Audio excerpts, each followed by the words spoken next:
बिस्मिल्लाहिर्रहमानिर्रहीम, अस्सलाम वालेकुम, सुबह खैर। आप देख रहे हैं एक्सप्रेसो, मैं हूं हिनाद और मैं हूं अली अनीक सैयद। हम नए एपिसोड के साथ तो हाजिर हैं, लेकिन इस वक्त हम कंट्रोल रूम से हाजिर हैं क्योंकि कई बार ऐसा होता है कि सिचुएशन ऐसी हो जाती है, इंतहाई क्रिटिकल हो जाती है कि अनअवॉइडेबल होती है। सर्कमस्टांसेस ऐसे होते हैं जिसमें आपको कंट्रोल रूम में बैठना पड़ता है, डिसाइड करना पड़ता है और डिसाइसिव डिसीजंस के साथ आगे बढ़ना पड़ता है। फैसला कुन मार के आपको सामने जो है लाने पड़ते हैं, फैसले करने पड़ते हैं। बयानात इस वक्त चूंकि भारत की जानिब से भी आ रहे हैं, दुनिया भर से पैगामात आ रहे हैं, तो इस सूरत हाल में जरूरी था कि हम कंट्रोल रूम में बैठते, वहां से इस वक्त की ताज़ा तरीन सूरत हाल आप तक पहुंचाते। तो बिल्कुल, पहलगाम वाक़े के बाद जो भारत ने प्रोपेगेंडा शुरू किया हुआ है उस पर हम बात करने जा रहे हैं। भारत ने बगैर सबूत पाकिस्तान पर इल्ज़ामात की बौछार कर दी है और सिंध तास मुआहिदा मुअत्तल कर दिया गया और पाकिस्तान से जंग करने पर तुल गया है। हुकूमत पाकिस्तान ने गैर जानिबदाराना तहकीकात के लिए कहा, मगर कई रोज़ गुजरने के बावजूद भी भारत की तरफ से किसी किस्म का कोई जवाब नहीं दिया गया। मगर हुकूमत पाकिस्तान भारत के तमाम तर अज़ाइम बेनकाब कर रही है और गुज़िश्ता रोज़ भी नायब वज़ीर-ए-आज़म इसहाक डार और DGISPR ने मुश्तरका प्रेस कॉन्फ्रेंस की। तर्जुमान पाक फौज लेफ्टिनेंट जनरल अहमद शरीफ चौधरी ने कहा, हमला कहाँ हो, ये भारत का इंतखाब होगा, आगे कहाँ जाना है ये हम बताएंगे। हमले की सूरत में हम भारत को फजा से जमीन तक हर महाज पर जवाब देने के लिए तैयार हैं। पहलगाम वाक़े को सिंध तास मुआहिदा मुअत्तल करने के लिए इस्तेमाल किया जा रहा है। भारत खुद एक दहशतगर्द रियासत है और बलोचिस्तान में दहशतगर्दी में भारत के मुलव्विस होने के सबूत भी हैं। हम तैयार हैं, आना नहीं। We are ready and we are prepared to take on all sort of challenges. Military confrontation का रास्ता अगर उन्होंने चुनना है तो ये उनकी चॉइस है। आगे ये किधर जाता है ये फिर हमारी चॉइस है। There is a process of internalization of their external problems and externalization of their internal problems. Kashmir is an external problem and they are internalizing. Terrorism, extremism is an internal problem of India. They are externalizing it. These terror incidents have an objective, a political objective. We saw last time in case of Pulwama that how the terror incident in February was used for a political objective for change of status of Kashmir. And we are seeing now that a terror incident, that an incident that happened in Pahalgam is being used for the purpose of Indus Water Treaty. We are monitoring the situation very carefully in all domains and accordingly our responses and countermeasures in all domains are ready. There will be decisive and assured actions. I will not नायब वज़ीर आज़म इसहाक डार का कहना है कि भारत पाकिस्तान समेत दीगर ममालिक में दहशतगर्दी का स्पॉन्सर है। पाकिस्तान ना पहलगाम वाक़े में मुलव्विस है, ना पहलगाम वाक़े का बेनिफिशरी है। पूरा खित्ता भारत के गैर जिम्मेदाराना इक़दामात की वजह से इस वक्त खतरे में है। Our armed forces vigilant and the nation will thwart any misadventure, responding in a befitting and decisive manner at the time and place of our choosing. Pakistan will not be the first one to resort to any escalatory move. However, in case of any escalatory move by the Indian side, we will respond very strongly. India made allegations against Pakistan after the Pahalgam attack without an iota of evidence and with such dramatic speed. Pakistan has nothing to do with it and we have said so right from the beginning, and I repeat, Pakistan has nothing to do with Pahalgam incident, period. Pakistan has neither any connection to it, as I explained, nor is the potential beneficiary. At a time when Pakistan economy is stabilizing and we are making significant progress against terrorism, we need to question why this situation is being created by India all of a sudden and what is the motivation behind it. India needs to explain why such incidents usually coincide with high-profile visits. Pakistan has nothing to do with Pahalgam incident, ये कह रहे थे इसहाक डार साहब। उधर security ज़राए के मुताबिक भारतीय फ़ज़ाइया के 4 राफेल तैयारों की मकबूजा कश्मीर में पेट्रोलिंग को पाक फ़ज़ाइया के लड़ाका तैयारों की बर वक्त और मुस्तैद कार्रवाई करके भगा दिया गया। दूसरी जानिब पाक फ़ौज ने LOC पर भारत की फायरिंग का भी मुंह तोड़ जवाब दिया है और दुश्मन के मुतादिद मोर्चे तबाह कर दिए हैं। उधर अमरीका पाक भारत कशीदगी में सालिसी का किरदार अदा कर रहा है और इस हवाले से अमरीकी वज़ीर ख़ारजा मार्को रूबियो का वज़ीर आज़म शहबाज शरीफ और भारतीय वज़ीर ख़ारजा जयशंकर जयशंकर से टेलीफोनिक राबता हुआ, जिसमें अमेरिका का जनूबी एशिया में अमन और इस्तेहकाम के लिए दोनों फरीकों को मिलकर काम जारी रखने की जरूरत पर जोर दिया गया है। और वजीर आजम ने खित्ते की सूरत हाल और पाक भारत हालिया कशीदगी से आगाह भी कर दिया। बिल्कुल, और वजीर आजम शहबाज शरीफ का कहना है कि अमेरिका भारत पर इश्तियाल अंगेज बयानात से रोकने के लिए दबाव डाले। पाकिस्तान ने दहशतगर्दी के खिलाफ आलमी जंग में 90,000 से जायद कुर्बानियां दी हैं। वजीर आजम ने भारत के बढ़ते इश्तियाल अंगेज रवैये को मायूस कुन तशवीशनाक करार दिया। अमरीकी वजीर खारजा मार्को रूबियो ने वजीर आजम पाकिस्तान शहबाज शरीफ से राब्ते के बाद भारतीय वजीर खारजा जयशंकर से भी टेलीफोनिक राब्ता किया और पाकिस्तान के साथ मिलकर कशीदगी कम करने पर जोर दिया। अमरीकी महकमा खारजा की तर्जमान टेमी ब्रूस ये बताती हैं कि अमरीकी वजीर खारजा ने शहबाज शरीफ से बातचीत में पाकिस्तान की जानिब से गैर जानिबदाराना तहकीकात के मौक़िफ़ को सराहते हुए ये कहा है कि दोनों मुल्कों में बराह रास्त राब्तों की हौसला अफजाई करते हैं। टेमी ब्रूस ने बताया कि मार्को रूबियो ने भारतीय हम मनसब से बातचीत में दहशतगर्दी के खिलाफ भारत के साथ ताउन के लिए अमरीकी अज़्म का अयादा किया और पहलगाम वाक़े पर इजहार अफसोस भी किया। इस पर बात करते हैं। कंट्रोल रूम में हमारे साथ इस वक्त मौजूद हैं ब्रिगेडियर वक़ार हसन खान साहब, दिफाई तजियाकार हैं। वक़ार साहब, बहुत शुक्रिया हमें ज्वाइन करने के लिए। बताइएगा, इस वक्त एक आम सवाल है, कितनी क्रिटिकल है सिचुएशन, क्योंकि हम देखते हैं कि नायब वज़ीर आज़म और DGI इस वक्त प्रेस कॉन्फ्रेंसेस कर रहे हैं ताज़ा तरीन सूरत हाल से ना सिर्फ अपनी आवाम को बल्कि दुनिया को भी आगाह कर रहे हैं। तो आप क्या देखते हैं कि कितनी क्रिटिकल है सिचुएशन इस वक्त भारत में और पाकिस्तान उसका कैसे रद्द-ए-अमल देने के लिए तैयार है?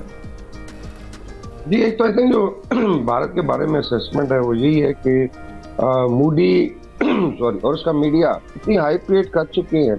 आप कहते हैं कि they have taken basically to level जिसको कहते हैं क्रॉस द रूबिकॉन, और वहाँ से निकलना भी बड़ा मुश्किल और उसके बाद क्लाइम डाउन कैसे किया जाए, वहाँ पे एक सोच है जो शेन वॉश। लेकिन हमारा अपना जो एक्सपीरियंस रहा गोदी मीडिया में इंसिडेंट भी 5 दिन से हम लोग जा रहे हैं, तो वो तो बेसिकली जहालत और बदतमीजी का कुतुब मीनार है, मतलब उनमें बर्दाश्त नहीं है। लेकिन ग्रेजुअली लोगों ने रियलाइज किया, आई थिंक पाकिस्तान का डे 1 से ही स्टांस था कि ये एक फॉल्स फ्लैग है, झूठा, बिकॉज सर्कमस्टेंशियल एविडेंस जो है, आई थिंक कल भी बातचीत हुई इसमें DISPR ने इसको बड़ा एलेबोरेट किया किस तरीके से FIR काटी गई और किस तरीके से ये लोग जो अलेज्ड टेररिस्ट है वो आए 300-350 किलोमीटर पहाड़ी इलाके में और आपने जो है with in half an hour बल्कि 10 मिनट में पाकिस्तान पर इल्जाम भी लगा दिया।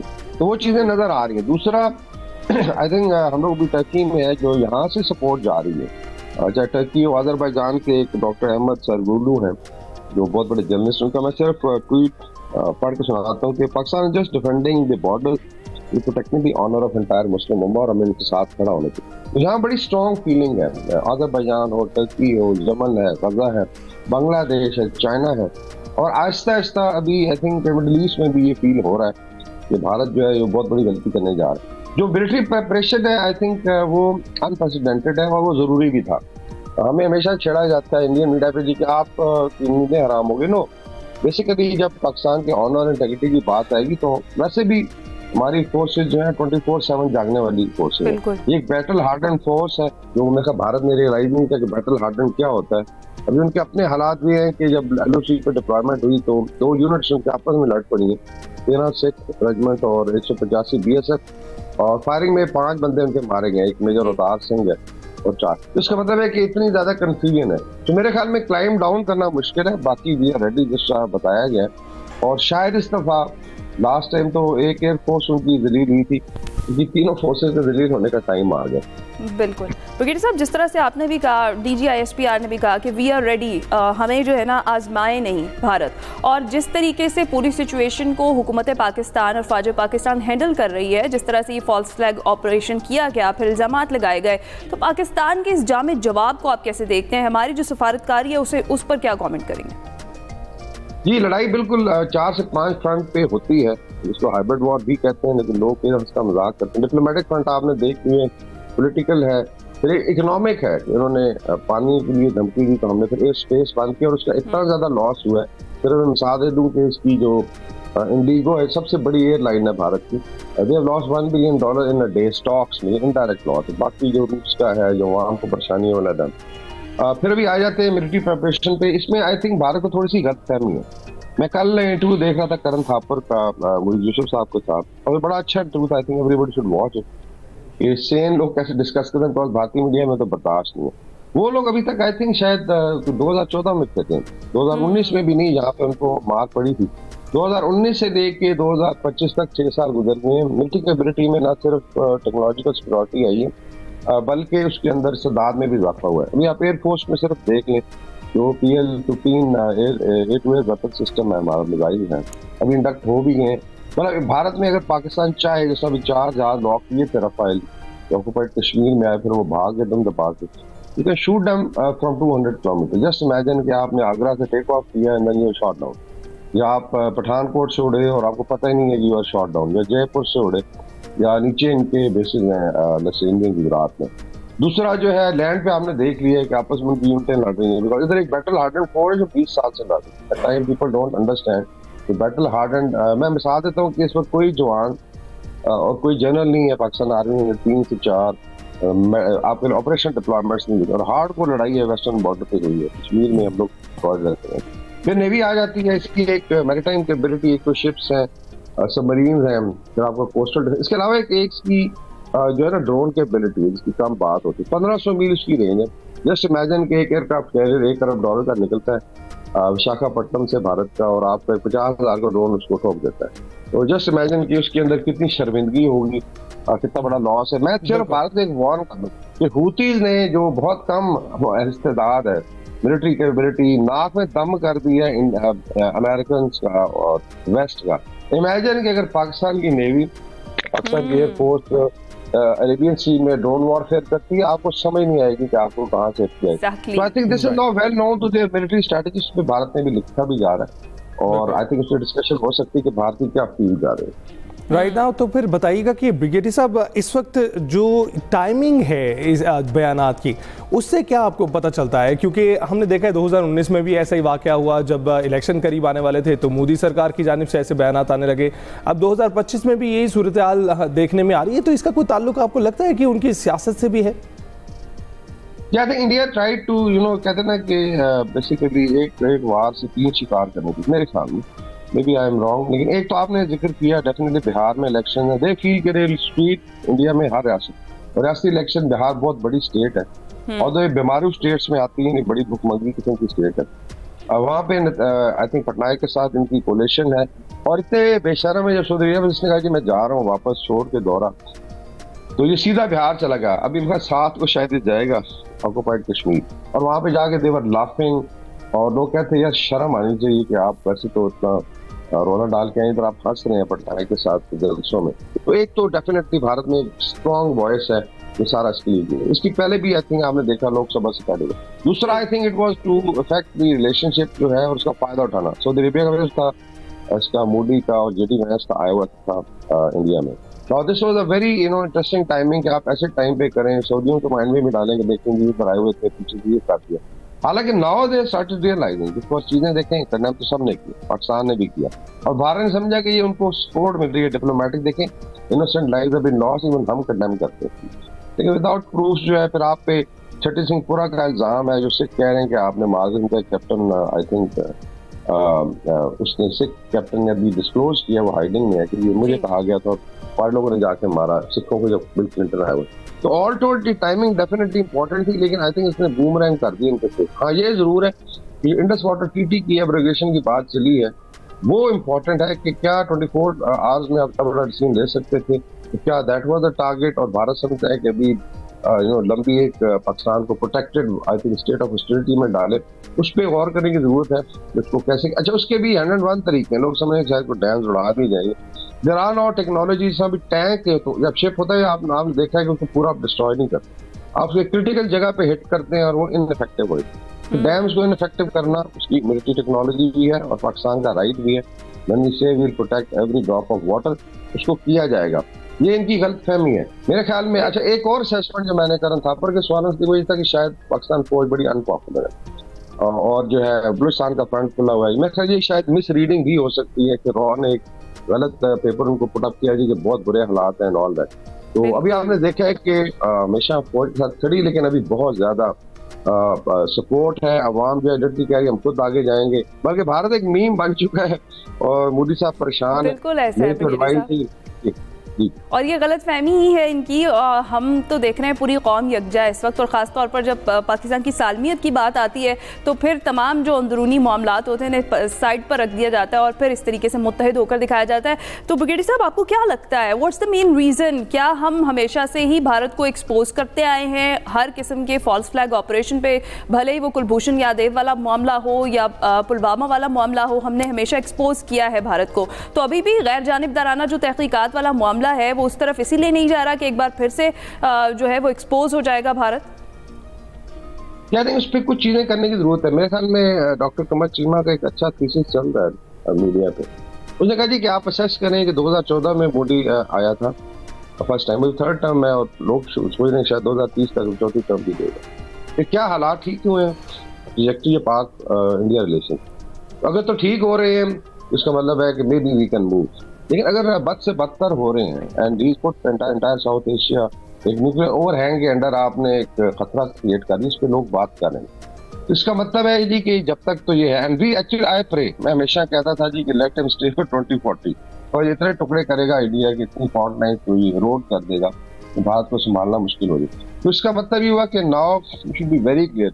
बाकी ठीक है, मिलिट्री की तैयारी भी है, डिप्लोमेटिक भी है, ये बीजेपी के होते हुए कोई खैर की उम्मीद नहीं है। You are already into a protected war, चाहे वो वर्ड्स की होती थी या मिलिट्री की है या वाटर की है, इकोनॉमी की है, और इसके लिए जरूरी है कि we should be very clear in our mind. ये जो है ना जी कि ये ताइफे भेजे जाए तो कल्चरल एक्सचेंज है, स्पोर्ट्स का आपने देख लिया तो खेलना नहीं चाहते आप, इतनी हेटेड है। मैं अभी जाता हूँ मीडिया पे लिटरली, और इतने वो बदतमीज है इनका मीडिया, मतलब उनका बस है इनके चैनल वहां से निकल के ना मेरी मुंह नोच ले, यानी this is kind of hated. कम से कम जो मोदी मीडिया है या जो भक्त है आरएसएस के, बाकी जो हो रहा है मुसलमानों के साथ, now we should actually start playing, चाहे वो खालिस्तान की आवाजें। अभी आई थिंक फखर सिंह पन्नू का स्टेटमेंट आया है कि हम पंजाब से भारत की फौज में नहीं जुड़ने देंगे, नॉर्थ ईस्ट है, साउथ है, नक्सलाइट्स हैं, अभी आप फुल खेलें इंफॉर्मेशन डोमेन में भी, एंड आई वुड से कि व्हाटएवर वी हैव, और ऑक्युपाइड कश्मीर तो इंशाल्लाह ऑलरेडी कश्मीरी को दोबारा समझ आ गई कि उनको लेट्स से कश्मीरी नहीं तस्वुर किया जाता, उनको पाकिस्तानी तस्वुर किया जाता है।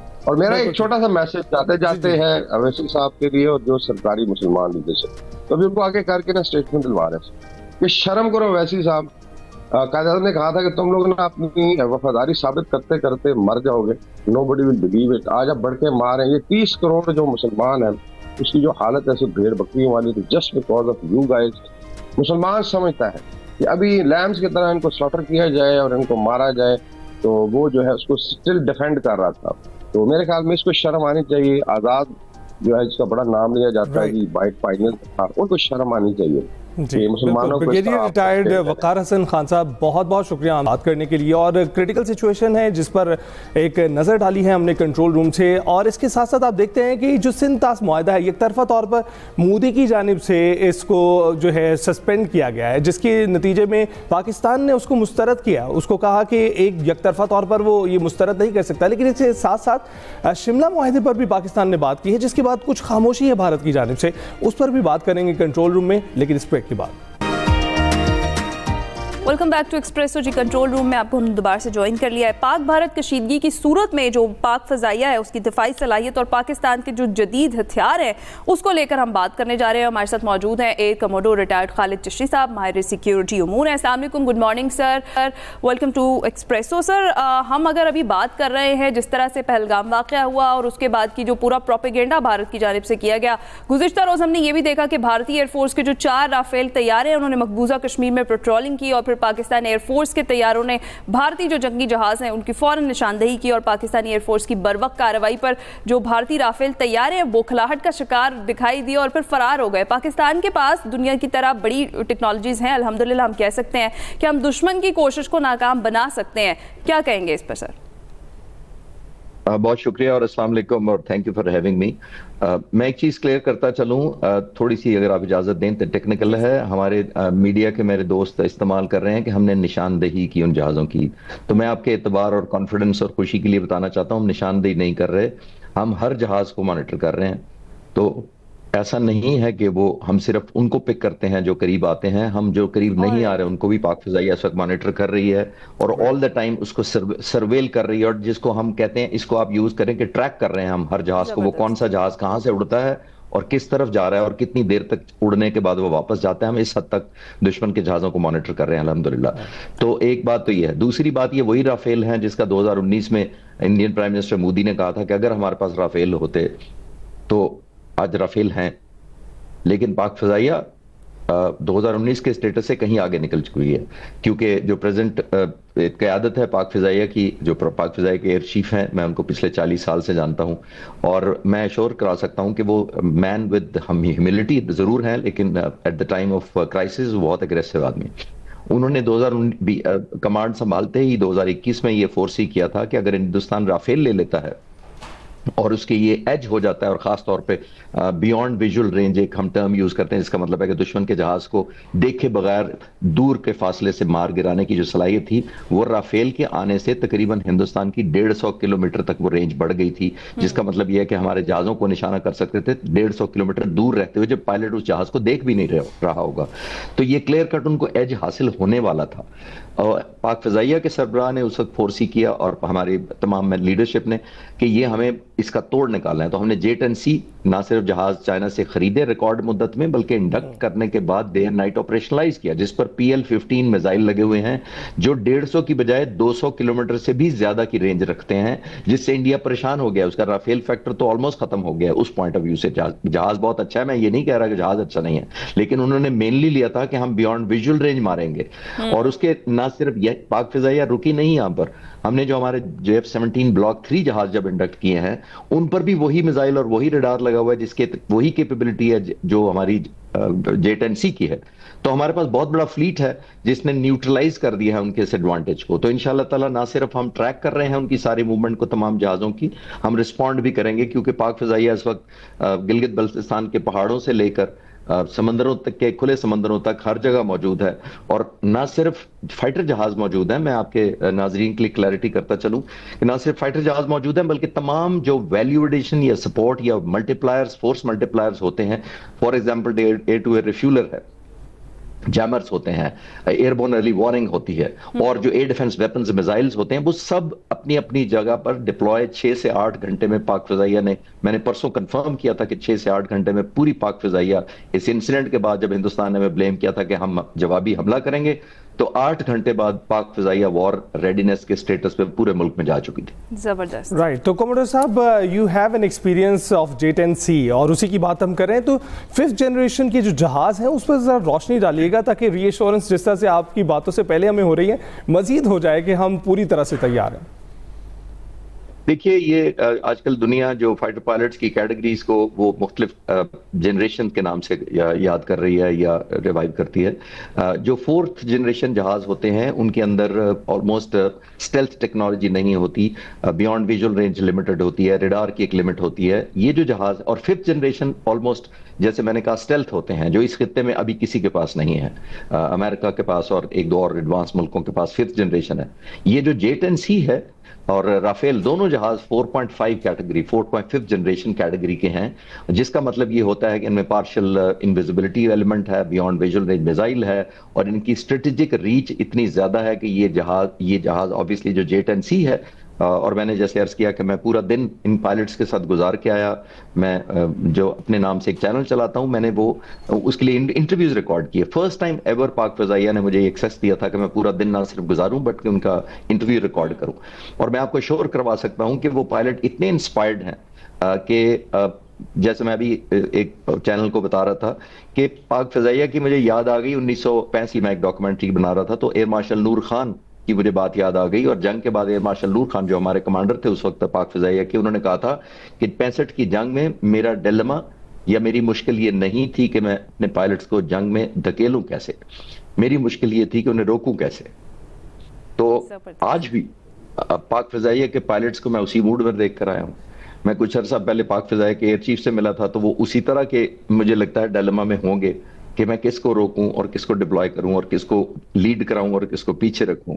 तो ये मोटिवेशन, इंस्पिरेशन तो नौजवान आप जैसे हैं जो पाक फिजाइया की इस वक्त सरहदों की हिफाजत कर रहे हैं, और जज्बा वही है। 60 साल में जहाज, वेपन्स, मिसाइल, टेक्नोलॉजी जरूर बदली है, लेकिन मुझे जानकर और पूरा दिन उनके साथ गुजार कर, मुख्तलिफ बेसिस पर मुख्तलिफ दिन गुजार कर, मुझे खुशगवार हैरत हुई कि जज्बा उसी तरह है जो कौम को डिफेंड करने का है। और ये उस वक्त मैं बात कर रहा हूँ, ये एस्केलेशन जब नहीं हुई थी तो वो जज्बे से भरे हुए थे। तो आप आज का स्टेटस आप खुद इमेजिन कर सकते हैं। एग्जैक्टली बहुत बहुत शुक्रिया। कमोडोर रिटायर्ड खालिद चिश्ती साहब मौजूद थे और हम बात कर रहे थे जो इस वक्त की सिचुएशन ओवरऑल चल रही है पहलगाम के जो फॉल्स फ्लैग ऑपरेशन है उसके बाद की। तो बिल्कुल बहुत क्लियर हमारी फौज पाकिस्तान और हुकूमत पाकिस्तान की तरफ से एक मैसेज है, वो ये है इंडिया के लिए कि हम हर लिहाज से तैयार हैं, आपने हमें आजमाना नहीं है। अभी हम जाएंगे छोटी सी ब्रेक पर, आपका हिम्मत आएगा। वेलकम बैक टू एक्सप्रेस और अब शामिल करते हैं अपना सेगमेंट माइंड मैटर्स। देखते हैं वकार अहमद मलिक आज क्या बात कर रहे हैं। अस्सलाम वालेकुम नाज़रीन, मैं वकार अहमद और आप देख रहे हैं माइंड मैटर्स। आपने देखा है कि इंसान जो है समटाइम्स इस तरह के रवैये भी करता है कि आपकी अगर कोई टीम है, बहुत ही फ़र्ज़ किया एक फेवरेट टीम है जो आप समझते हैं कि उसको जीतना चाहिए। अब अगर कोई फ़र्द है वो समझता है कि ये ख़ास टी शर्ट, ये ख़ास जर्सी पहनने से, ये उस टीम की जर्सी पहनने से और अपने बच्चों को भी वो जर्सी पहनाने से होगा ये कि मेरी टीम जो है वो जीत जाएगी। और इस तरह का रवैया या इस तरह के मिलते जुलते रवैये आपके ज़हन में आ रहे होंगे, ये क्यों होते हैं? ये क्या वजह है कि इंसान जो है वो बेसिकली कंट्रोल हासिल करना चाहता है। आप इस फिनोमेना को इल्यूजन ऑफ कंट्रोल कहते हैं और ये इंसान जो है हर चीज़ को कंट्रोल करने की, यानी एक ऐसी बिल्कुल रैंडम चीज़ होगी जो जिसका दूर दूर तक तस्वुर ही नहीं है कि उस इंसान उस पर कंट्रोल हासिल कर सके, बट उसके बावजूद वो ऐसी हरकत या ऐसी चीज़ करता है। मिसाल के तौर पे यही चीज़ आप देख लीजिए कि दो टीमें हैं, खेल रही हैं, एक स्पेक्टेटर बैठा हुआ है, उसकी फैमिली बैठी हुई है, उसका क्या ताल्लुक उस परफॉर्मेंस या किसी जगह पे भी वो उसमें उसका कोई ताल्लुक नहीं है, लेकिन उसके बावजूद उस चीज़ को भी कंट्रोल परसीव करने के लिए, कंट्रोल समझने के लिए कि ये चीज़ें भी मेरे कंट्रोल में हैं या किसी हद तक पार्शियल कंट्रोल में हैं, जिससे उसको रिलीफ मिलता है। तो ये जर्सी वाली बात जिस तरह मैंने आपको एक मिसाल दी है। अब ये इल्यूजन ऑफ कंट्रोल जो टर्म है ये बेसिकली एलन लैंगर हैं, हार्वर्ड के साइकोलॉजिस्ट हैं, ये उनकी है और ये इसकी जो बुनियादी तौर पर ये कहा है कि हमारा जो यकीन है कि अपने कंट्रोल के हवाले से वो एग्जैजरेटेड है, यानी हम वो इतना कंट्रोल होता नहीं है जितना हम परसीव करते हैं या जितना हम बिलीव करते हैं कि ये कंट्रोल हमारे पास ये कंट्रोल है। अच्छा, ये जो इससे होगा क्या, यानी हम इस पे बात क्यों कर रहे हैं? क्योंकि इसका जो आउटकम है वो क्या है इस प्रॉब्लम का? इसका आउटकम ये है कि आपके फैसले गैर मंतकी होते हैं, नंबर 1। दूसरा, आप सुपरस्टिशियस होते चले जाते हैं, आप बिल्कुल इलॉजिकल होते चले जाते हैं, गैर मंतकी होते चले जाते हैं, नेगेटिव थिंकिंग होना शुरू हो जाती है। ये जो कंट्रोल का जो सेंस है ये बेसिकली आपको रिलीफ देता है। मैं आपको एक दो ऐसी मिसालें दूंगा जिसमें हम कह सकते हैं कि इसमें सिर्फ इंसान को रिलीफ देने के लिए आप एक ऐसा चीज़, और ऐसी कोई मिलती जुलती आपके यहाँ मिसालें भी आ सकती हैं आपके जहन में। इस वक्त जो मेरे जहन में आ रही है, आप एक लिफ्ट के अंदर है, एक बटन है जो कि क्लोज़ बटन, उसके ऊपर लिखा हुआ है क्लोज़। लिफ्ट की एक टाइमिंग है, यानी जब उसका दरवाज़ा आप अंदर जाते हैं तो इसकी टाइमिंग है जब वो दरवाज़ा बंद होता है। उसका उस बटन के साथ बराह रास्त कोई ताल्लुक़ ना भी हो तो भी, अब अगर उस फ़र्द को मालूम भी है कि इसका नहीं है, उसकी अपनी टाइमिंग है और उसके बाद उसकी लिफ्ट के जो दरवाज़ा उसने बंद होना है, आप जब अंदर चले गए हैं उसके बावजूद जो उसके सेंसर्स हैं उसमें जो टाइमिंग है, टाइमर लगा हुआ है, वो ये कर रहा है कि फिर भी थोड़ा सा टाइम लेके ताकि कोई रिस्की मामला ना हो। लेकिन आप अगर उसको 2-3 दफ़ा 3 दफ़ा 4 दफ़ा दबाएंगे भी सही और उससे कोई बेशक रिज़ल्ट उस तरह ना भी हो, लेकिन वो जो बटन है जिसके ऊपर लिखा हुआ है क्लोज़ बटन की, इससे आपने लिफ्ट कंट्रोल क्लोज़ कर सकते हैं, चाहे आप ना भी कर सकते हो तो भी वो आपको रिलीफ देता है। और उसका मकसद भी सिर्फ यही है उस बटन का, क्योंकि चीज़ें आपके जब कंट्रोल में नहीं होती तो बड़ी एंग्जाइटी होती है। आपने बहुत सारे लोगों को कीबोर्ड पे ज़ोर ज़ोर से मिसाल के तौर पे एंटर का बटन दबाते देखा होगा, यानी एक सिस्टम है वो अपने किसी काम में लगा हुआ है या वो आपको वेट करने का कह रहा है, लेकिन आप बार बार वो दबाने की कोशिश कर रहे हैं, बिकॉज कंट्रोल एग्जर्ट करने की कोशिश कर रहे हैं। आपके लिए ये बात जो है ये बड़ी खौफनाक होती है, ये बड़ी परेशान कुन होती है कि कोई चीज़ जो है वो आउट ऑफ कंट्रोल है, मेरे कंट्रोल से बाहर है। चीज़ें सारी हमारे कंट्रोल से बहुत कम हमारे कंट्रोल में होती हैं, लेकिन ये जो हम बिलीव करते हैं कि हम चीज़ें जो है हमारे ज़्यादा कंट्रोल में हैं, ये हमें थोड़ा सा रिलीफ देती हैं। जितना रिलीफ देती हैं उससे ज़्यादा ये हमें नुकसान देती हैं, क्योंकि हम गैर अकली फ़ैसले करना शुरू कर देते हैं, हम सुपरस्टिशियस या तोहमात का शिकार हो जाते हैं और नेगेटिव थिंकिंग या मनफी जो हमारी सोचें हैं हम उस तरफ चले जाते हैं। इसकी एक और मिसाल ले लेते हैं, गैम्बलिंग यानी जुआ। उसकी अगर कोई ऐसी चीज़ है जो कोई कोई गेम है और वो गेम जो है वो प्योर रैंडम है, यानी उसमें कोई किसी ने कोई धोखाधड़ी नहीं की हुई, किसी ने कोई फ्रॉड नहीं किया हुआ, प्योर रैंडम है और ये इंसान को पता भी है कि वो प्योर रैंडम है। ताश के पत्ते हो सकते हैं, कुछ भी हो सकता है। प्योर रैंडम होने के बावजूद इंसान जो है उस पर भी अपना कंट्रोल हासिल करना चाहता है। गैम्बलिंग के अंदर भी लोग ये समझते हैं कि वो अपनी स्ट्रेटजीज जो है ना वो उनकी बहुत ज़बरदस्त किस्म की स्ट्रेटजी होती है, वो वहाँ पे भी समझते हैं कि वो ऑड्स जो है उनके हक में हो जाएंगे। वो एक ऐसी स्ट्रेटजी जो है वो ज़बरदस्त किस्म की उनके पास है, या कुछ लोगों के बारे में ये मशहूर हो जाएगा कि उनके पास बड़ी ज़बरदस्त किस्म की स्ट्रेटजी। ये जो स्ट्रेटजी है, इन्वर्टेड कामर्स में कह रहा हूँ, ये बुनियादी तौर पे ये वो कंट्रोल का एक एहसास है और ये ख्वाहिश है कि वो कंट्रोल जो है उस रैंडम मामले पे हमारी पूरा कंट्रोल हो। करना क्या चाहिए? करना ये चाहिए यानी इस चीज़ से बचने के लिए, ताकि हम गलत फैसले ना करें, नेगेटिव थिंकिंग ना हो, तोहमात का शिकार ना हो, इसके लिए हमें करना ये चाहिए कि हमें हमेशा आउटसाइड व्यू देखना चाहिए। आउटसाइड व्यू क्या होता है? आउटसाइड व्यू इस तरह का हो सकता है ना, एक लॉटरी है, उसके वाले से बहुत ज़्यादा इंसान जो है गो के लॉटरी जो है वो बिल्कुल रैंडम है, लेकिन उसके बावजूद इंसान जो है वो समझता है कि मैं ये इस तरह करूँगा, ये यूँ करूँगा, या कोई तोहमात इस तरह तो मेरी लॉटरी।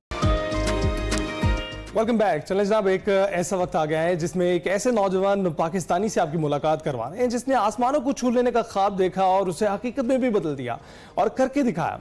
हम बात कर रहे हैं यूनिवर्सिटी ऑफ टोरंटो कनाडा के PhD तालिब इल्म इमाद बराचा की, जिन्होंने ना सिर्फ खला के बारे में तहकीक की बल्कि अपने बनाए गए साइंसी गुब्बारे के जरिए ज़मीन के बालाई माहौल तक तहकीकाती परवाज भी की है।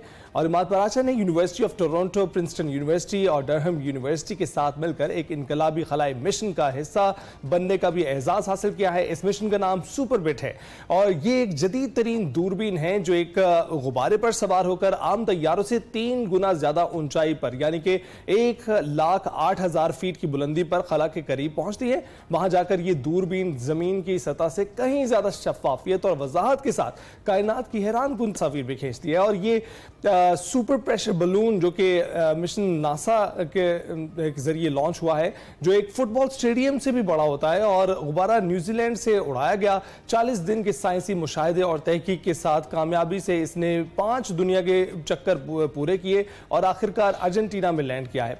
मजीद इस दिलचस्प खलाई तहकीक और खलाई सफर की कामयाब कहानी हम इमाद से ही जान लेते हैं। जी हाँ, बिल्कुल। इस खलाई तहकीक का हिस्सा रहे और पूरी दुनिया में पाकिस्तान की मस्बत पहचान बनने वाले इमाद बराचा वो हमारे साथ ही मौजूद हैं। और एक और भी मुनफरिद शौक रखते हैं इमाद, करेंसी नोट जमा करने का। उन करेंसी नोट्स पर मौजूद मकामात जाकर वहां पर तस्वीर लेने का भी ये उनका शौक है। ये भी उन्हीं से जानते हैं। अस्सलाम वालेकुम इमाद, गुड मॉर्निंग, कैसे हैं आप? वालेकुम अस्सलाम, मैं ठीक ठाक, आप लोग बताएं? अल्हम्दुलिल्लाह। Imad, thank you. सबसे पहले तो खलाई मिशन ये जो था, जो सुपरबिट है और जो आपका PhD का प्रोजेक्ट भी है, इस पर हम आपको कंग्रेचुलेट करते हैं। ये मिशन शुरू कैसे हुआ और आप इसका हिस्सा कैसे बन गए? तो ये मिशन जो है, this is part of a big effort between my lab, मेरी जो लैब है यूनिवर्सिटी ऑफ टोरंटो में, and then there is another lab in Princeton University and also Durham University in England. तो 3 प्रोफेसर्स हैं, उनमें से एक मेरे सुपरवाइजर है, मेरे PhD के सुपरवाइजर हैं। उन्होंने ये, उनकी पहले मिशंस रहे हैं, उनके पहले एक्सपेरिमेंट्स रहे हैं, बलून बेस्ड एक्सपेरिमेंट्स। नासा ने बलून अपना प्लेटफॉर्म में इन्वेस्टमेंट्स की हुई हैं to make it so that instead of satellites, researchers जो हैं वो बलून पे चीज़ें भेज सकते हैं to a near space platform, जहाँ वो डिफरेंट चीज़ें रिसर्च कर सकते हैं and they can get above the atmosphere. तो मेरे जो प्रोफेसर थे, my own supervisor along with couple of other supervisors from Princeton and Durham, उन्होंने ये फिर प्रोजेक्ट डिवाइस किया था to be able to create a telescope जो स्ट्रेटोस्फीयर में जाए with the balloon instead of in orbit. तो आप लोगों ने सुना होगा हबल टेलीस्कोप के बारे में। हबल टेलीस्कोप जो है, it is in orbit right now, it is in space right now, लेकिन उसको बनाने में, उसको भेजने में इट टुक अबाउट $15 billion। उसमें there is all the fees from actually making it, making sure कि वो स्पेस में ऑपरेट कर सकता है for a very long time. 1990s से वो स्पेस में है, and even sending up rocket, उसमें मेंटेनेंस भी करनी थी, तो उनको एस्ट्रोनॉट्स भेजने थे, तो उसमें भी पैसे लगते हैं। What we are doing is we are showing कि हम हबल टाइप इमेजेस, क्योंकि हबल जो है इट इज इन स्पेस, उसकी एक एडवांटेज होती है because you are able to image different things around the universe more clearly. आपको स्टार्स, आपको गैलेक्सीज मोर क्लियरली नजर आती हैं। तो अगर हम वही चीज कर लें but instead with a balloon, और उस बलून से हम स्ट्रेटोस्फीयर में जाएं टू हमारा जो बलून है it goes to around 110,000 feet, तो अगर वो स्ट्रेटोस्फीयर में जाए which is above 99.7% of the atmosphere at 110,000 feet, हमें सेम क्लैरिटी से यूनिवर्स नजर आएगा, हम सेम क्लैरिटी से यूनिवर्स की इमेजेस ले सकते हैं, but instead of $15 billion we would be making it for $5 million. And so that is the whole project. And ये device हुआ था उन professors ने मिलके device किया था, and साथ then I started my PhD program and I joined this lab ताकि मैं इस एफर्ट को ज्वाइन कर सकूं and to help build and launch the telescope. बिल्कुल इमाद, इट इज रिमार्केबल जो कुछ आप कर रहे हैं वहां पर, क्योंकि आम आदमी तो ऐसा सोचता भी नहीं है। तो आपने कब सोचा कि इस प्रोजेक्ट का हिस्सा बना जाए, और आप पीएचडी किस में कर रहे थे? अपने तालीमी सफर के हवाले से भी कुछ बताएं। तो मेरा वैसे बचपन से ही शौक था to pursue something in space. I know many people have this के जब छोटे होते थे या इवन अभी भी अगर आप आसमान में देखें तो फिर यही सवाल आते हैं कि हम क्यों हैं इधर, हम कहाँ से आए हैं, और क्या है आसमान में और क्या है यूनिवर्स में। तो मेरे बचपन से ही शौक था to study something in space, but तो मैंने जो है अपना actually I started my undergraduate at IBA Karachi in economics and mathematics. उसके बाद फिर मैंने ट्रांसफर किया था टू यूनिवर्सिटी ऑफ टोरंटो, जहां मैंने एस्ट्रोफिजिक्स भी ऐड ऑन की थी। तो after my undergraduate I then pursued a masters, और मास्टर्स जब मैंने शुरू किया था तो मास्टर्स जो है मेरा रिसर्च बेस्ड मास्टर्स है, तो I had to join a lab, specific lab जहां रिसर्च होती है। तो इसमें मुझे यही लैब पसंद आई थी क्योंकि इसमें प्राइमरीली सबसे बड़ी चीज ये थी, मुझे थियोरेटिकल काम पसंद है बट मुझे ऑल्सो हैंड्स ऑन काम भी बहुत पसंद है, to actually build and launch something of my own. Exactly. तो उस वजह से फिर I really wanted to join this lab. उसमें फिर मैंने अप्लाई किया था इस लैब में, and then that's where my interest started. और उसके बाद then the project itself was very tough but very rewarding. जरा मजीद मैं यही पूछना चाह रही थी कि एक तो आपका ये ओवरऑल एक्सपीरियंस कैसा रहा इस तरह से इस प्रोजेक्ट पर काम करने का, इस मिशन का हिस्सा बनकर, और जिस तरह के आपके इंटरेक्शंस हुए लोगों के साथ, उसका आपका एक्सपीरियंस कैसा रहा? very rewarding, मैं ये कहूँगा very tough but very rewarding. तो जब हम अभी कुछ ये इमेजेस चल रही हैं फॉर लॉन्च, जब हमने लॉन्च किया था तो ये जो है ये और लॉन्च और उसकी इमेजेस, हमारे टेलीस्कोप की इमेजेस भी अभी आ रही थी। तो ये टेलीस्कोप हम इतना आराम से it doesn't take a few hours to just build this out. Time कितना लगा इसके प्रोजेक्ट? टाइम तो अब टोटल जो प्रोजेक्ट है it actually took nearly 10 years, क्योंकि जब डिवाइस हुआ था उसके बाद उसके डिजाइन किए थे लोगों ने। तो हमारी लैब में देयर इज ग्रेजुएट स्टूडेंट्स जो आते हैं, इट इज अ मल्टीडिसिप्लिनरी, कुछ इंजीनियरिंग के ग्रेजुएट स्टूडेंट्स आते हैं, मैं फिजिक्स का PhD स्टूडेंट हूँ, कुछ एस्ट्रोनॉमी के भी PhD स्टूडेंट्स होते हैं। तो डिफरेंट फील्ड्स के लोग आते हैं क्योंकि हमें इसमें इंजीनियरिंग का भी काम चाहिए, फिजिक्स का भी काम चाहिए, एस्ट्रोनॉमी का भी एक एंगल चाहिए। तो it is a very interesting project, क्योंकि कुछ होती हैं रिसर्च प्रोजेक्ट जहां आप खुद ही अपने ओन साइलो में आप काम कर रहे होते हैं, आप अपने ओन प्रॉब्लम्स सॉल्व कर रहे होते हैं, उसके बाद एंड पे जाके आपने एक थीसिस लिखनी होती है। यहाँ you are tied in with everybody else, तो आपने किसी और के साथ आपने मिलके ये बनाना है, आपने और पूरी टीम के साथ ही मिलके बनाना है। तो आपने मेक श्योर करना है कि आप जो है दूसरे लोगों को हेल्प कर रहे हैं, डिफरेंट थिंग्स दैट मुझे कोई आइडिया ही नहीं था इतनी चीज़ों का, जो मुझे यहाँ जाके पता चला है कि वो क्या होती हैं। कि बिफोर आई जॉइन मुझे ये नहीं पता था कि स्पेस से जब हम डेटा डाउनलोड करते हैं तो हमारी स्पीड्स कितनी बुरी होती हैं। आई नो अब तो हमारे इंटरनेट जो है 1 Mbps 2 Mbps अब तो होता है 1 Mbps 1 Gbps तक जा रहे हैं। हमें यहाँ 100 किलोबाइट 100 kbps से भी कम की स्पीड्स मिलती हैं। तो उसमें जो है उसमें आई हैव टू वर्क, उसमें मैंने ये फिगर आउट करना है कि मैं कैसे जो हमारी इमेजेस हैं उनको कैसे डाउनलिंक करूं। उसमें अब फॉर एग्जांपल जैसे अब मेरी फिजिक्स की PhD है, लेकिन अब मैंने इस तरह के प्रॉब्लम सॉल्व करने हैं, जैसे कि अब how do I compress the files. आप लोग अगर लैपटॉप पे जिप करते हैं अगर फाइल, तो उसके बैकग्राउंड में कौन से एल्गोरिथम्स हो रहे होते हैं, उसके बैकग्राउंड में कौन से एल्गोरिथम्स चल रहे होते हैं। अब ये मैंने इस लेवल ऑफ डिटेल पे मुझे जाना होता है। तो Besides, just the whole building it, which is more mechanical, more physical, इस तरह की भी चीजें आती हैं, तो it is a very tough but rewarding right. Rewarding तो वाकई है, क्योंकि आप सोशल मीडिया पर छाए हुए हैं, हर किसी को आपके अचीवमेंट्स के बारे में पता चल रहा है और आपने खामोशी से इस पर काम किया और जब आप आए हैं तो you came with a bang. अच्छा, ये बताइएगा कि ये तो हम जान रहे हैं, इसके बारे में तो हमें पता चल रहा है कि आप सुपर बिट पर किस तरह से आपने काम किया और सुपर बिट अब क्या कारनामे सर अंजाम दे के वापस लैंड कर चुका है, लेकिन आप एक और शौक रखते हैं जिसका जिक्र हिना ने पहले किया था कि करेंसी नोटों को जमा करने का शौक है और बड़े मुनफरिद शौक है आपके। ये शौक कैसे पैदा हुआ और आप उन्हीं मकामात पर जाते हैं जो करेंसी नोट पर छपे होते हैं और फिर वहां जाकर अपनी तस्वीर भी छाप देते हैं, तो ये शौक कैसे पैदा हुआ और इसकी इब्तिदा कब से हुई? जी, तो ये एक डिफरेंट शौक है, ये दिस स्टेम्स फ्रॉम मेरा अपना जो शौक है ट्रैवलिंग का, उसमें से आया है। बट बचपन में स्पेशली पाकिस्तान में मुझे याद है कि 20 रुपये के नोट पे वो होता था हमारा मोहनजोदड़ो की एक तस्वीर होती थी। तो 2015 में मैं गया था मोहनजोदड़ो, तो मुझे याद है कि मेरे पास मेरे वॉलेट में एक नोट पड़ा हुआ था, तो उधर फिर मैंने ढूंढी वो जगह कि कहाँ से मैं इसकी पिक्चर ले सकता हूँ। तो वो फाइनली वो एक एंगल मुझे मिला और उसी एंगल्स के साथ मैंने वो तस्वीर ली थी। तो फिर मैंने सोचा कि this is a good way कि मैं एक तो I can learn about our own history, but not just our own history, बाकी जो ममालिक हैं उनकी भी मोस्ट तो खैर नहीं, I would say may be 50% उनकी भी करेंसी नोट्स पे डिफरेंट मॉन्यूमेंट्स और उनकी अपनी हिस्टोरिकल रीजंस हैं कि वो क्यों है मॉन्यूमेंट पे, वो क्यों है करेंसी नोट्स पे। तो फिर मैंने सोचा this is a very good way to learn about different countries histories, but then also Pakistan में भी और बाकी ममालिक में भी it is another good excuse to travel. तो अभी तक कितनी जगह एक्सप्लोर कर चुके हैं आप इमाद? तो अभी फॉर एग्जांपल जैसे पाकिस्तान में जो है, पाकिस्तान में मैं जा चुका हूँ to all the places that are on the current notes right now. अभी जो पाकिस्तान में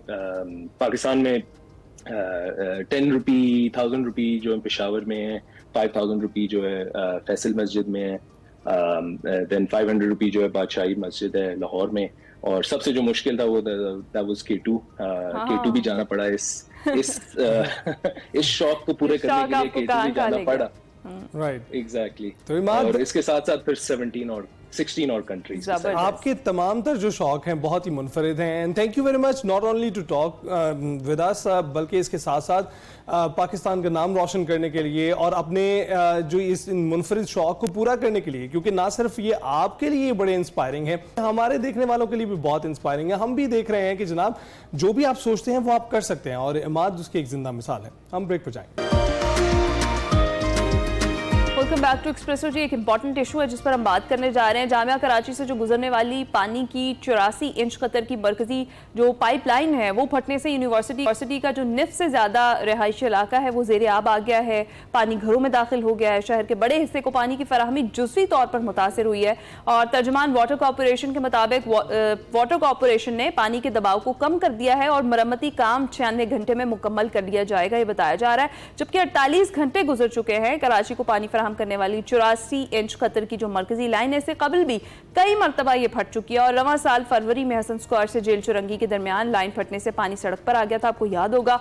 जबकि मुतादिद वाटर टैंकर्स भी पानी भरने की वजह से रोड पर धंस गए थे। इससे कबल गुज़िश्ता साल दिसंबर में कराची यूनिवर्सिटी के सामने यूनिवर्सिटी रोड पर भी जो रेड लाइन के तामीराती काम है उसके दौरान कराची को पानी फराहम करने वाली मरम्मती लाइन पै दर पै 2 मरतबा फटी थी। और ये सारी सूरत हाल कराची में अक्सर बनती रहती है, इसकी मेजर रीजंस बहुत सारी हैं। इस पर हम बात करेंगे। हमारे साथ आयशा खान नुमाइंदा कराची मौजूद है, उनसे मजीद तफसीलात जान लेते हैं। आयशा, क्या हालचाल है आपके? इस वक्त आप कहां पर मौजूद हैं? जी, इस वक्त मैं कराची यूनिवर्सिटी में मौजूद हूँ, जहाँ पर मंगल के रोज पानी की 84 इंच की मरकजी लाइन फटने से सड़कें ज़ेरे-आब आ गई थी। और सबसे पहले जो अटैक हुआ था वो रिहायशी इलाकों में हुआ था, क्योंकि जो है लाइन जो है वो रिहायशी इलाकों के करीब थी, जहाँ जामिया कराची के अंदर जो घर हैं उनमें पानी जो है वो दाखिल हो गया। तकरीबन सैकड़ों घर हैं जहाँ पर पानी दाखिल होने से फर्नीचर पूरा ख़राब हो गया, अमला असातिज़ा सब ही घरों तक महसूर होकर रह गए थे। और देखते ही देखते जो है कल यानी बुध को जो है ये पानी शोबाजात में भी दाखिल हो गया। मुख्तलिफ 10 से ज़ायद शोबाजात ऐसे हैं जिनमें क्लासरूम्स तक जो है वो पानी पानी पहुंच गया, जिसकी वजह से तलबा का जो तदरीसी अमल है वो भी शदीद मुतासर हो गया और जज्बी तौर पर पॉइंट्स भी मुअत्तल रहे और तदरीसी अमल भी जो है वो मुअत्तल रहा। तलबा ने भी शिकवा किया कि निकासी आब का अमला तो भेजा जाए ताकि पानी यहाँ से निकले और हम जो है अपना क्योंकि इम्तिहानात करीब हैं तो तलबा इसलिए भी परेशान थे कि आने जाने में भी उनको शदीद मुश्किलात का सामना रहा और इस दौरान 250 MGD पानी भी शहर को फराम नहीं किया जा सका।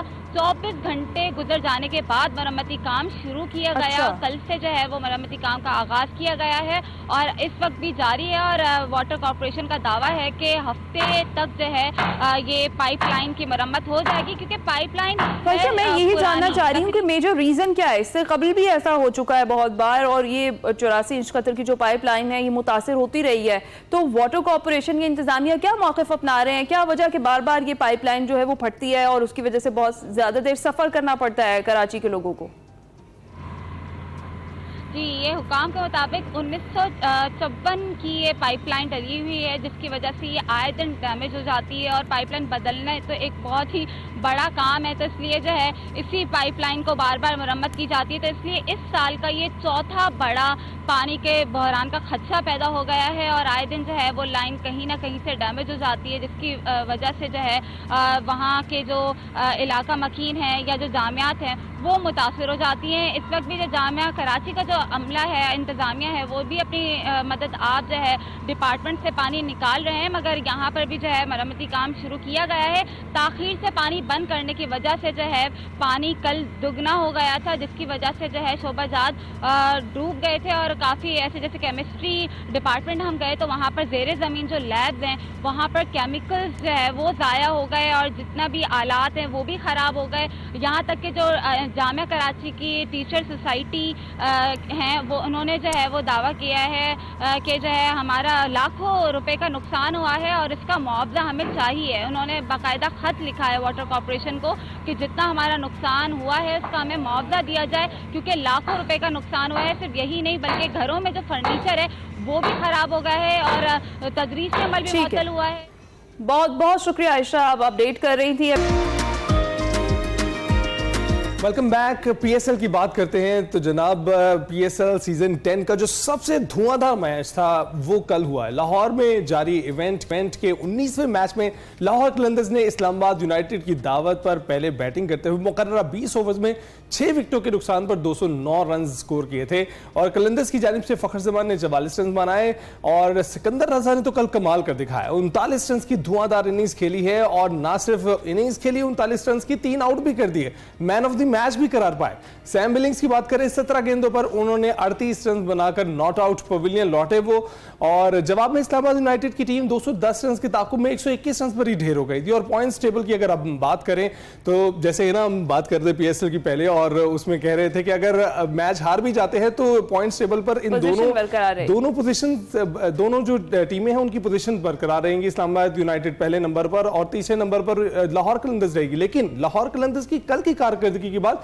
अब वो दूसरे नंबर पर आ गई है और कोयटा ग्लैडिएटर्स तीसरे, कराची किंग्स चौथे, पेशावर ज़ल्मी पांचवें और मुल्तान सुल्तान्स आखिरी नंबर पर है। बाबर आजम और रिजवान की टीमें बिल्कुल जो है वो बॉटम पर चल रही हैं और ये भी वाज़ेह है कि टॉप 4 टीमें हैं पीएसएल के प्ले ऑफ मरहले के लिए जो क्वालिफाई करेंगी, जबकि मुल्तान सुल्तान्स के प्ले ऑफ मरहले में पहुंचने के इम्कान तकरीबन खत्म ही हो गए हैं। पेशावर ज़ल्मी के पास कितना चांस है पीएसएल सीजन 10 में कम बैक करने का, इस पर बात करते हैं। जी हाँ, और हमें ज्वाइन कर चुके हैं सैयद मोहम्मद अवैस। अस्सलाम वालेकुम अवैस, गुड मॉर्निंग, कैसे हैं आप? वालेकुम सलाम, कैसे हैं आप सब? ठीक है अल्हम्दुलिल्लाह। अवैस, कल के मैच पे क्या कमेंट करेंगे? हाँ, कल का मैच जिस तरीके का एक बड़ा हाई इलेक्ट्रिक मैच था और थोड़ा सा विकेट के बारे में बहुत से लोग इस वक्त आपको पता सवालात उठा रहे हैं। जब ऑस्ट्रेलियन सॉइल बीच में यूज हुआ लाहौर विकेट के अंदर तो आपको नजर आ रहा है कि जो बॉलर्स को खास करके हारिस रऊफ जैसे फास्ट बॉलर्स की बात मैं करता हूँ जिनको ऑस्ट्रेलिया वैसे ही रास आता है, वो परफॉर्म बड़ा तगड़ा करें और नजर भी है कल जो स्पेल उन्होंने करवाया। कल एक मैच की अगर बात करें तो लाहौर आपको डिफरेंट साइड नजर आई। इस्लामाबाद यूनाइटेड आपको पता है कि अनबीटन थी, जिस तरीके से उनकी स्ट्रीक पिछले पीएसएल से चल रही है और यही तरीका कार था। अगर आप उनको तोड़ना चाहते हैं तो आपको उनके ओपनिंग डिपार्टमेंट को अंडर प्रेशर लेके आना पड़ेगा, बड़ा स्कोर करके फिर उनको तोड़ना पड़ना है आपको, और वो बड़ा जबरदस्त का लाहौर कलंदर ने किया। वो जो आखिरी 5 ओवर मिले लाहौर को जिसमें उन्होंने 60-65 रन की अपना पार्टनरशिप की तो वो बड़ा एक प्लस पॉइंट था लाहौर कलंदर के लिए। फिर इस्लामाबाद की बात आप करें तो इस्लामाबाद के जैसी साहबजादा फरहान आउट होते क्योंकि वो एक ट्रम्प कार्ड था इस्लामाबाद का जिस तरीके से परफॉर्म करा तो वो एक बड़ा जबरदस्त एक पोजीशन देता है। वो आउट हुए तो पता लगा कि यार अंडर प्रेशर आपको इस्लामाबाद नजर आपको है। लाहौर एक एक्सेप्शनल कल साइड थी, बड़ा एक जबरदस्त परफॉर्मेंस दिखाई, लेकिन एक अच्छी बात जो मुझे लगी वो बैटिंग पोजीशंस थी लाहौर कलंदर की। कल आपने बैटिंग पोजीशंस लड़कों की चेंज की और यही बैटिंग पोजीशन होनी चाहिए अगर आप टूर्नामेंट जीतना चाहते हो। अच्छा कल माइंडसेट था, लेकिन अगर इस पूरे PSL की बात करें जो आप इंट्रो में बात कर रही थी, सबसे ज्यादा जो प्रेशर और जो दुख हो रहा है वो मुल्तान का है या पेशावर ज़ल्मी का इस वक्त आप। राइट, तो ये अवैस हम अगर मैच की बात कर रहे हैं तो बहुत ही हाई वोल्टेज मैच था और हमें जो साइड्स हैं वो डिफरेंट दिखाई दी इस्लामाबाद यूनाइटेड की भी। और इससे पहले हम जिक्र कर चुके हैं अपने शो में कि साहबजादा फरहान के आउट होने पर इस्लामाबाद यूनाइटेड पर दबाव आता है और वो उन बैट्समैन में से एक हैं जो मैच जितवा रहे हैं अपनी टीम को। तो रिजवान तो टॉप स्कोरर है, लेकिन उनकी टीम जो है आप देख ही रहे हैं बॉटम पर, जैसे आपने जिक्र किया। तो आपको लगता है कि इस्लामाबाद यूनाइटेड कहीं ना कहीं से अब लैग कर रही है और लाहौर कलंदर्स जो है वो तगड़े डिसीजंस ले रही है, आगे आ रही है? और सिकंदर रजा के बारे में क्या कहेंगे? देखिए इस्लामाबाद की अगर बात करें, लैक नहीं करी कहीं से। देखिए कल का मैच खाली वो हारे हैं, वरना जितने मैचेस वो जीते हैं बहुत तगड़ा जीते हैं। उनके पास फायर पावर मौजूद है, बॉलिंग यूनिट की बात करें सारा कुछ उनके पास है। लेकिन जब तक खुद खेलते रहे तो मैं हमेशा उस वक्त तो ज़हन में नहीं आता था कि एक मैं अल्फाज यूज करता हूँ, झटका बड़ा जरूरी है जब आप विनिंग स्ट्रीक पे चल रहे होते हो। बड़े मैचेस के अंदर नहीं, ग्रुप स्टेज मैच आपको वो सोचने पे मजबूर करता है कि यार मैंने गलती कहाँ पर की, अगर वो गलती करता हूँ तो मैं कहाँ से ज्यादा स्ट्रॉन्ग कम बैक कर सकता हूँ। जब आपकी जीतने की एक स्ट्रीक लगी होती है, जो सोचने की हिस्सा वो खत्म हो जाती है आपकी, क्योंकि आपकी हर चीज काम कर रही होती है। अच्छी बात है, बड़े राइट टाइम के ऊपर थोड़ा सा एक फुल स्टॉप लगा, थोड़ा सा सोचने पे मजबूर होंगे कि यार हमने आगे जाके टूर्नामेंट कैसे जीतना है, क्या हमारी खामी यहाँ पर थी। वैसे अगर ओवरऑल परफॉर्मेंसेस की बात करूं तो बड़ी जबरदस्त रही है। हैदर अली को थोड़ा पोजीशन का चेंज की गई, वो कैच एक्सेप्शनल था हैदर अली का, वरना वो शायद बाउंड्री क्लियर कर जाता। वो अच्छे फॉर्म में आपको नजर आ रहे हैं। आजम खान का थोड़ा सा मैं स्टिल कहता हूँ कि मुझे याद है शादाब खान ने जो पहला एक मैच वो खेले थे जिसमें उन्होंने ओपन भी किया, आजम खान ने, तो उन्होंने कहा था कि हमने जब इसको पिक कर रहे थे हमने इसको बताया था या तो आप ओपन भी किसी इनिंग्स में करोगे, 3-4 इनिंग्स आप खेल जाओ हमारे लिए काफी है। लेकिन आजम खान का एक फैक्टर मैं कहता हूँ वो थोड़ा सा ट्रबल कर रहा है इस्लामाबाद यूनाइटेड को। ऐसा जो फायर पावर चाहिए मिडिल ऑर्डर के अंदर वो आपको नजर नहीं आ रही आजम खान से। वो आगे जाके बड़ा अपना एक्सपेक्टेड होगा कि वो कैसे परफॉर्म करते हैं। वेरस मुल्तान की आप बात करें, फिर मैं वही बात करूंगा कि यार डग आउट बैठा हुआ है, सारे मामलात हैं, लेकिन जब टीम की परफॉर्मेंस अच्छी ना हो रही है, दो चीजें हैं, या तो फिर बहुत ज्यादा इन्फ्लुएंस आपके ऑनर का है कि उनके ज्यादा उधर वहां पर चीजें चल रही हैं, या दूसरा ये है कि शायद वो कहते हैं अना आपके आ जाती है कि मुझे याद है कि अली तरीन ने बहुत ज्यादा बढ़कियां आपको याद है PSL से मारी थी पहले कि ये हो जाएगा वो हो जाएगा, तो कहीं ना कहीं वो चीज आपके आगे आती है और आपकी सफा बहुत बुरी रही है। और रिजवान के ऊपर आपको पता है एडेड प्रेशर ज्यादा है, पाकिस्तानी कप्तानी को लेके, मुल्तान सुल्तान की जो डिफीट है वो लेके उनके ऊपर ज्यादा प्रेशर है। Same with Peshawar Zalmi, dug out बहुत तगड़ा बैठा हुआ है। मुझे अभी तक समझ में नहीं आ रही, इंजमाम भाई हैं, अकरम भाई हैं, one of the best names हैं। मुश्ताक भाई जब कैडमोर परफॉर्म नहीं कर रहा, जिसको वाइल्ड कार्ड एंट्री पे पिक किया गया था, आपके पास नजीबुल्लाह ज़दरान बाहर बैठा हुआ है, मास सदाकत जैसा एक तगड़ा बैट्समैन आपके पास बैठा है। भाई चांस दो ना, कब देना जब टूर्नामेंट खत्म हो जाएगा। बिल्कुल ऐसा ही मसला होता है कि शायद वो सोचने वाला जो मामला है वो बिल्कुल कहीं ना कहीं ठप हो चुका है दोनों टीम। तो उवैस आज 2 मैचेस है, क्या कमेंट करेंगे? मुल्तान सुल्तान्स वर्सेस कराची किंग्स और जो दूसरा है लाहौर कलंदर्स वर्सेस कोयटा ग्लैडिएटर्स, क्या प्रेडिक्शंस हैं दोनों के? मुल्तान सुल्तान वर्सेस कराची किंग्स भी बड़ा तगड़ा मैच होगा, क्योंकि कराची भी कहीं ना कहीं वो जो एक होता है ना धाड़ेगा, कराची कोशिश करेगा धाड़ने की। डेविड वार्नर की कप्तानी पर केन विलियमसन ज्वाइन कर चुके हैं, तो एक बड़ा एक प्लस पॉइंट आपको उसमें नजर आएगा। तगड़ी साइड आपको, डिफरेंट साइड नजर आपको आएगी कि जिसमें फायर पावर भी है, जिसमें कंस्ट्रक्टेड इनिंग्स खेलने का भी स्किल है, तो वो बड़ी तगड़ी साइड आपको नजर आएगी। वेरस दूसरा जो मैच है वो हाई वोल्टेज मैच है। देखिए लाहौर में जीता है, उनकी एक्सपेक्टेशन होगी फिर तगड़ा परफॉर्म करें यहाँ पर, लेकिन मोहम्मद आमिर वर्सेस फखर जमान, ये बड़ा एक मजे का कॉन्टेस्ट है, क्योंकि ये सब लोग इसको देखेंगे किस तरीके से परफॉर्मेंस होती है। तो आप देखते हैं कि प्ले ऑफ मरहले के लिए कौन सी टीमें क्वालिफाई करती हैं। बहुत बहुत शुक्रिया अवैध ने ताज़ा तरीन PSL की सूरत हाल से आगाह किया। अब मैचेस बहुत दिलचस्प होते जा रहे हैं जो हम प्ले ऑफ मरहले की तरफ जा रहे हैं। जी हाँ, इसी के साथ ही हम आपसे इजाजत चाहेंगे, आपसे मुलाकात होगी कल। अपना ख्याल रखिएगा, फीडबैक जरूर दीजिएगा। अल्लाह हाफिज।